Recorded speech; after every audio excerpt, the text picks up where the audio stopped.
نبی پاک صلی اللہ تعالی وسلم کی چچا زاد بہن ہے حضرت ام ہانی، حضرت مولا علی شیر خدا رضی اللہ تعالیٰ عنہ کی سگی بہن، جن کے گھر سے حضور معراج کرنے گئے تھے۔ انہوں نے کلمہ فتح مکہ کے دن پڑھا ہے، جناب ام ہانی نے کلمہ فتح مکہ والے دن پڑھا ہے، لیکن ساری زندگی ان کے سامنے کوئی حضور کے خلاف معاذ اللہ بات نہیں کر سکا، کرنے نہیں دیتی تھی۔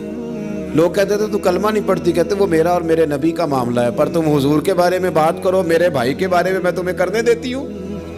سوال ہی نہیں پیدا ہوتا۔ ان کے شوہر بھی مسلمان نہیں ہوئے، فتح مکہ والے دن بھاگ گئے۔ ان کے رشتے میں کچھ دیور تھے سسرال کے رشتوں میں سے، وہ تو اتنے سخت کافر تھے، اسلام کے دشمن تھے، لیکن حضور جب فتح مکہ پہ گئے تو بڑے بڑے لوگوں نے دعوت دی، پر حضور ان کے گھر میں گئے، نفل بھی وہیں پڑھے، روٹی بھی وہیں کھائی، وہاں رہے۔